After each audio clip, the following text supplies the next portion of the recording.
Hello दोस्तों, नमस्कार। आप सभी का एक बार फिर से बहुत बहुत स्वागत है आप सभी के अपने यूट्यूब चैनल डियर मैंग सर पर। तो दोस्तों, हमेशा की तरह आप सबकी बहुत ही ज़्यादा बहुत ही ज़्यादा इम्पॉर्टेंट जीके की क्लास आप सबकी यहाँ पर चलने जा रही है। तो आप सभी लोगों से रिक्वेस्ट है कि यदि चैनल पर नए हैं तो सबसे पहले चैनल को सब्सक्राइब कर लें, जिससे कि आने वाले क्लास के नोटिफिकेशन आप सभी को आसानी से मिल जाया करें। यहाँ पर मैं आपको बताने वाला हूँ बहुत ही ज़्यादा बहुत ही ज़्यादा इम्पॉर्टेंट प्रश्नों को। तो आप सभी लोगों से बस इतना रिक्वेस्ट है कि यदि चैनल पर नए हैं तो चैनल को सब्सक्राइब कर लें। और यहाँ पर मैं आपको जितने भी प्रश्न बताने वाला हूँ, हर एक प्रश्न आप लोग ध्यान से देखिए, उसका जवाब देने का प्रयास कीजिए। क्लास को बीच में बिल्कुल भी स्किप मत करिएगा, क्योंकि यहाँ पर इंपॉर्टेंट प्रश्न मैं लेकर आया हूँ आप सभी के सामने। और ज़्यादा से ज़्यादा लोगों तक क्लास को शेयर कर दीजिए, ठीक है। तो चलिए दोस्तों, क्लास को हम लोग स्टार्ट करते हैं। और संख्या को आप सभी लोगों से रिक्वेस्ट है, संख्या को बढ़ाया जाए।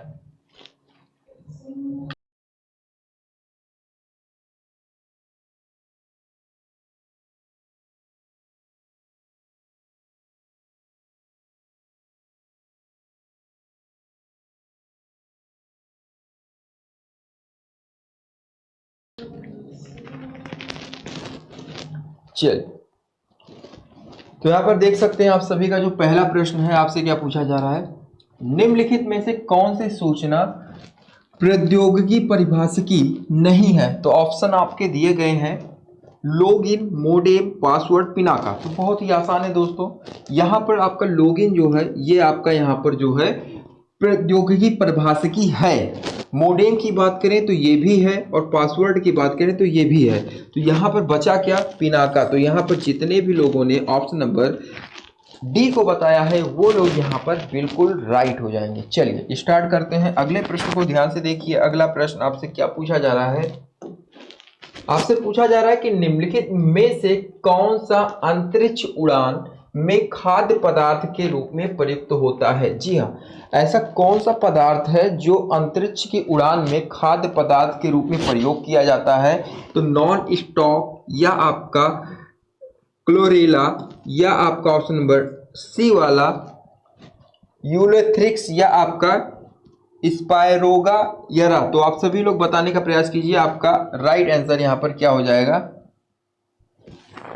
तो दोस्तों, बहुत ही इंपॉर्टेंट है, यहाँ पर ध्यान से देखिए आप सभी लोग। यहाँ पर जो आपका राइट आंसर हो जाएगा ऑप्शन नंबर बी वाला यहाँ पर बिल्कुल करेक्ट हो जाएगा, क्लोरेला। यहाँ पर आप सभी लोग देख सकते हैं, जितने भी लोगों ने ऑप्शन नंबर बी बताया है बिल्कुल राइट है। जी हाँ, ये एक ऐसा पदार्थ है जो अंतरिक्ष के उड़ान में खाद्य पदार्थ के रूप में प्रयुक्त होता है, और ये शरीर के लिए बहुत ही लाभदायक होता है, ठीक है। तो आप सभी का यहाँ पर ऑप्शन नंबर बी बिल्कुल करेक्ट हो जाएगा, जो कि बहुत ही ज़्यादा पोषक तत्वों से भरपूर होता है। तो यहाँ पर ऑप्शन नंबर बी आप सभी लोग टिक कर लीजिए। बहुत ही ज़्यादा बहुत ही ज़्यादा इंपॉर्टेंट प्रश्न है, ठीक है।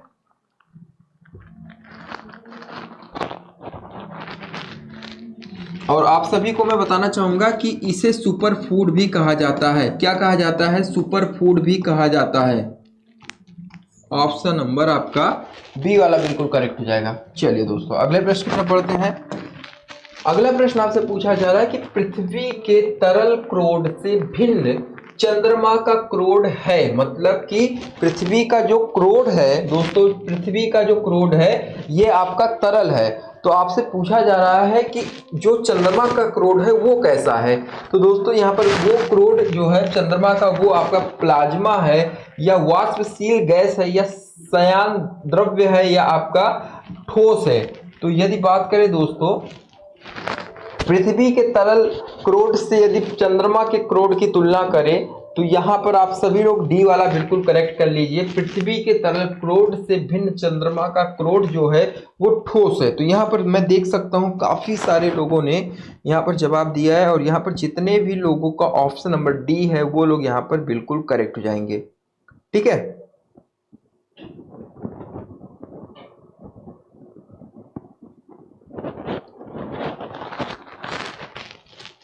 जी हाँ, ऑप्शन नंबर डी आप लोग बिल्कुल करेक्ट कर लीजिए। पृथ्वी को हम लोग एक और नाम से जानते हैं, जिसे हम लोग कहते हैं विश्व। पृथ्वी को हम लोग क्या कहते हैं, विश्व कहते हैं। और ये जो आपका पृथ्वी है, वैज्ञानिकों के द्वारा खोजे गए ब्रह्मांड में, जी हाँ, वैज्ञानिकों के द्वारा खोजे गए ब्रह्मांड में जितने भी ग्रह हैं, पृथ्वी जिसे हम लोग विश्व कहते हैं, ये विश्व ही, ये पृथ्वी ही एक ऐसा ग्रह है जहां पर जीवन संभव है। ये आप सभी लोगों को पता होगा। ठीक है, चलिए, जिसे हम लोग नीला ग्रह के रूप में भी जानते हैं। अगला प्रश्न आपसे पूछा जा रहा है कि क्लोरोफिल एवं हीमोग्लोबिन में उपस्थित धातुएं क्रमशः होती है। जिंक तथा मैग्नीशियम इसमें पाया जाता है, या आपका मैग्नीशियम तथा आयरन, या ऑप्शन नंबर आपका सी वाला या डी वाला, मैग्नीशियम तथा पोटेशियम, कोबाल्ट तथा आयरन। तो क्लोरोफिल एवं हीमोग्लोबिन में उपस्थित धातुएं क्रमशः क्या होती हैं? तो दोस्तों आप सभी लोग यहाँ पर ध्यान से देखिए, आपका जो राइट आंसर हो जाएगा, यहाँ पर जितने भी लोग ऑप्शन नंबर बी को बता रहे हैं वो लोग यहाँ पर बिल्कुल करेक्ट हो जाएंगे। जी हाँ, आपका यहाँ पर बी वाला ऑप्शन बिल्कुल करेक्ट हो जाएगा दोस्तों। मैग्नीशियम तथा आयरन आपका यहाँ पर बिल्कुल राइट हो जाएगा, और इसी के कारण जो है दोस्तों, मानव शरीर में जो रक्त बहता है वो लाल रंग का रहता है। ठीक है, तो आप सभी को ये चीज ध्यान में रखना है इसी के कारण। अगला प्रश्न है, किसने कहा था कि डोडो की भांति साम्राज्यवाद दिवंगत हो चुका है? जी हाँ, आपका यहाँ पर राइट आंसर क्या हो जाएगा? रैमजे मैकडोनाल्ड, या आपका विंस्टन चर्चिल, या आपका क्विलीमेंट एटली, या आपका लॉर्ड वेवेल। तो आपका यहाँ पर राइट आंसर क्या हो जाएगा? तो ये बात कब कहा गया है? तो मैं आपको बताना चाहूंगा कि ये बात फरवरी सन 1920 ईस्वी में किसी ने कहा है। अब आपको बताना है वो यहाँ पर क्या ऑप्शन राइट कर रहा है। तो दोस्तों यहाँ पर जितने भी लोगों ने क्विलीमेंट एटली को बताया है ऑप्शन नंबर सी, वो लोग यहाँ पर बिल्कुल राइट हो जाएंगे। मैं देख सकता हूँ यहाँ पर काफी सारे लोग बता रहे हैं, और यहाँ पर जितने भी लोगों ने सी वाला बताया है वो लोग यहाँ पर बिल्कुल करेक्ट हो जाएंगे।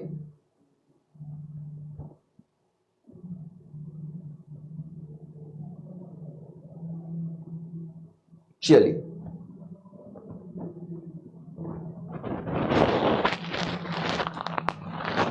अगले प्रश्न की तरफ पढ़ते हैं। अगला प्रश्न बहुत ही ज्यादा मस्ट, बहुत ही ज्यादा इंपॉर्टेंट है, ध्यान से देखिए। किसको भारतीय स्वतंत्रता की जननी कहा जाता है? भारतीय स्वतंत्रता की जननी किसे कहा जाता है? विकाजी कामा को, या सरोजनी नायडू को, या आपका एनी बेसेंट को, या विजय लक्ष्मी पंडित को? तो यहाँ पर दोस्तों आपका जो राइट आंसर हो जाएगा, ध्यान से देखिए, ऑप्शन नंबर आपका विकाजी कामा, ऑप्शन नंबर ए वाला यहाँ पर आपका बिल्कुल करेक्ट हो जाएगा। ये भारत में न रहते हुए भी इन्होंने भारत स्वतंत्रता में एक अपना बहुत ही बड़ा योगदान दिया, जिससे इन्हें जो है भारतीय स्वतंत्रता की जननी कहा जाता है। ऑप्शन नंबर आपका ए वाला बिल्कुल राइट हो जाएगा दोस्तों। अगला प्रश्न आपसे पूछा जा रहा है कि सन 1940 के रामगढ़ कांग्रेस की अध्यक्षता किसने की थी? जेवी कृपलानी, या आपका मौलाना अब्दुल कलाम, या सैयद मोहम्मद महमूद, या आपका शौकत अली? तो 1940 की बात हो रही है, तो 1940 के रामगढ़ कांग्रेस की अध्यक्षता किसने की थी? तो दोस्तों यहाँ पर आपका जो राइट आंसर हो जाएगा मौलाना अब्दुल कलाम आजाद। यहाँ पर जितने भी लोग बता रहे हैं वो लोग यहाँ पर बिल्कुल करेक्ट हो जाएंगे। ठीक है, चलिए अगले प्रश्न की तरफ बढ़ते हैं दोस्तों। अगला प्रश्न आपके सामने आ चुका है कि किसने कांग्रेस के विरुद्ध अनुनय, विनय एवं विरोध, जी हाँ, अनुनय, विनय एवं विरोध की राजनीति करने का दोष लगाया? यहाँ पर वीजी तिलक ने, या आपका एमए जिन्ना ने, या एससी बोस ने? तो एनी बेसेंट की बात करें तो क्या ये राइट है? तो दोस्तों यहाँ पर जितने भी लोगों ने ऑप्शन नंबर ए को चुना है वो लोग यहाँ पर बिल्कुल राइट हो जाएंगे, वीजी तिलक ने। यहाँ पर मैं देख सकता हूँ काफी सारे लोगों का ऑप्शन ए बिल्कुल करेक्ट है। जी हाँ, कांग्रेस के विरुद्ध अनुनय, विनय एवं विरोध की राजनीति करने का दोष लगाया, वो है V G Tilak. Option number A आपका यहाँ पर बिल्कुल राइट हो जाएगा।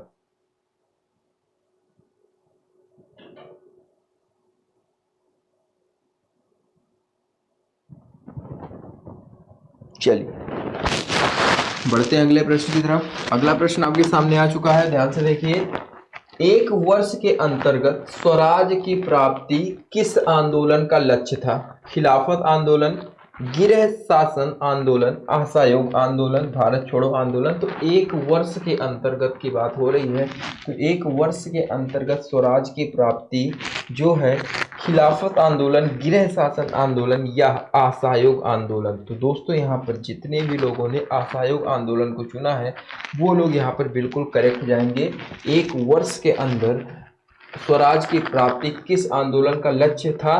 तो यहाँ पर असहयोग आंदोलन का लक्ष्य था, जो कि आपका सन 1920 से शुरू हुआ था ये लक्ष्य। ठीक है, चलिए अगला प्रश्न आपसे क्या पूछा जा रहा है, ध्यान से देखिए। हम फिलहाल संविधान निर्मात्री सभा में जाने के लिए निर्माण के अलावा अन्य किसी बात से बंधे नहीं है, ये कथन किसने कहा था? मौलाना आजाद का है या जवाहरलाल नेहरू का है या M.A. जिन्ना का है या आपका option number D Sardar Patel का है? जी हाँ, तो यहाँ पर आपको मैं बताना चाहूंगा कि ये M.A. जिन्ना का है। M.A. जिन्ना, M.A. का फुल फॉर्म क्या होगा दोस्तों? मोहम्मद अली जिन्ना। जी हाँ, इसका फुल फॉर्म होगा मोहम्मद अली जिन्ना। तो आपका यहाँ पर राइट हो जाएगा। हम फिलहाल संविधान निर्मात्री सभा में जाने के लिए निर्माण के अलावा अन्य किसी बात से बंधे नहीं है, इसका कथन जो है कहा था मोहम्मद अली जिन्ना ने। ऑप्शन नंबर सी आप लोग यहाँ पर बिल्कुल करेक्ट कर लीजिए, बिल्कुल राइट हो जाएगा। चलिए दोस्तों अगले प्रश्न की तरफ बढ़ते हैं। अगला प्रश्न आप सभी लोगों से पूछा जा रहा है कि किस आंदोलन में वंदे मातरम भारतीय राष्ट्रीय आंदोलन का शीर्ष गीत बना? आप सभी को पता होगा ये वंदे मातरम आपका जो है ये राष्ट्रीय आंदोलन का शीर्ष गीत बन चुका है। और ये स्वदेशी आंदोलन, चंपारण आंदोलन या असहयोग आंदोलन या सविनय अवज्ञा आंदोलन के तहत बना। तो आप सभी का जो यहाँ पर राइट ऑप्शन है ऑप्शन नंबर ए, जितने भी लोगों ने बताया है वो लोग यहाँ पर बिल्कुल करेक्ट हो जाएंगे। जी हाँ, वंदे मातरम जो है आपका स्वदेशी आंदोलन का शीर्ष गीत बना। तो आपको मैं बताना चाहूँगा ये स्वदेशी आंदोलन का लक्ष्य क्या था। आप सभी को मैं बताना चाहूँगा कि विदेशी जैसे कि इंग्लैंड मतलब जो आपका विदेश है वहाँ की वस्तुओं को त्यागना और हिंदुस्तान में जो वस्तुएं बनती हैं उसका यूज करना, ये आपका ये दर्शाता है स्वदेशी आंदोलन। ठीक है, तो इससे होगा क्या कि स्वदेशी आंदोलन मतलब स्वदेश की वस्तुओं को जब हम लोग यूज करेंगे तो स्वदेश में नए नए स्टार्टअप आएंगे, यहाँ पर लोगों को बहुत फायदा होगा इससे। ठीक है, तो मतलब विदेशी वस्तुओं का बहिष्कार करना, सीधा सीधा इसका तात्पर्य ये है। ठीक है, चलिए अगले प्रश्न की तरफ बढ़ते हैं। अगला प्रश्न है खादी को स्वतंत्रता की वर्दी किसने कहा? तो महात्मा गांधी जी ने या जवाहरलाल नेहरू ने या सरदार वल्लभ भाई पटेल ने या आपका सुभाष चंद्र बोस ने? तो बहुत ही आसान प्रश्न है दोस्तों, ये आपका बिल्कुल करेक्ट हो जाएगा।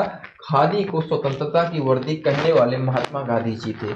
चलिए अगले प्रश्न की तरफ बढ़ते हैं। अगला प्रश्न है निम्न में से किस आंदोलन में गांधी जी संबंधित नहीं थे? तो दोस्तों यहाँ पर बात करें दोस्तों असहयोग आंदोलन, सविनय अवज्ञा आंदोलन या भारत छोड़ो आंदोलन, तो दोस्तों यहाँ पर आपका ये तीनों आंदोलन जो है इससे संबंध है गांधी जी का। जी हाँ, किस आंदोलन से गांधी जी का संबंध नहीं है?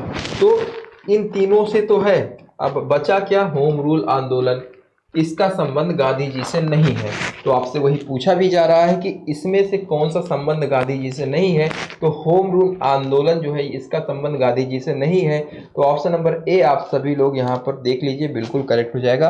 आंचल, जी हाँ, आप सभी का बिल्कुल राइट है। रवि, किशन, अनुज, सभी लोग यहाँ पर देख सकते हैं, आपका बिल्कुल करेक्ट हो जाएगा। चलिए होम रूल आंदोलन आपका बिल्कुल करेक्ट हो जाएगा। और आप सभी को एक चीज़ मैं बताना चाहूँगा कि ये होम रूल आंदोलन जो है ये किसी एक व्यक्ति का है और उसमें 2-3 व्यक्ति शामिल हैं, लेकिन वो व्यक्ति कौन है आपको बताना है। होम रूल आंदोलन किससे संबंध रखता है? तो दोस्तों वो है आपके बचपन का हीरो शक्तिमान, उसका दूसरा नाम क्या है? बाल गंगाधर तिलक। याद रखने का तरीका है, आप सभी को ध्यान में रखना है। ये होम रूल जो है आंदोलन ये बाल गंगाधर तिलक से रिलेट करता है। बाल गंगाधर तिलक,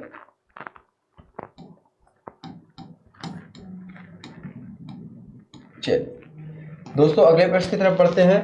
अगला प्रश्न आपसे क्या पूछा जा रहा है, ध्यान से देखिए, जो कि आज की इस क्लास का लास्ट प्रश्न होने वाला है। और आप सभी लोगों से एक रिक्वेस्ट और है कि क्लास को जैसे ही एंड हो तुरंत आप लोग चैनल को सब्सक्राइब जरूर कर लीजिए और बेल आइकन जरूर प्रेस कर दीजिए ऑल वाला, ठीक है। तो इससे होगा क्या कि आपको आसानी से जो है आने वाले क्लास के नोटिफिकेशन आसानी से मिल जाया करेंगे, ठीक है। चलिए, रटना नहीं है, समझना है हर एक प्रश्न। आपको बताना है कि भारतीय राष्ट्रीय कांग्रेस के निम्नलिखित अधिवेशनों में से किस अधिवेशन में बाल गंगाधर तिलक ने कहा था स्वराज हमारा जन्मसिद्ध अधिकार है और मैं इसे लेकर रहूंगा। आप लोग बताने का प्रयास कीजिए आपका राइट आंसर क्या हो जाएगा। तो दोस्तों बहुत ही आसान है, इसमें आप सभी लोग केवल पहले ऑप्शन को देखिए और कोई ऑप्शन देखने की जरूरत नहीं है। लखनऊ अधिवेशन सन 1916 ईस्वी में इन्होंने क्या कहा था, स्वराज हमारा जन्मसिद्ध अधिकार है और मैं इसे लेकर रहूंगा। तो दोस्तों इसी के साथ जो है आज की क्लास आप सबकी यहीं पर समाप्त होती है। और आप सभी को करना क्या है, सबसे पहले तो क्लास को लाइक कर देना है, ठीक है।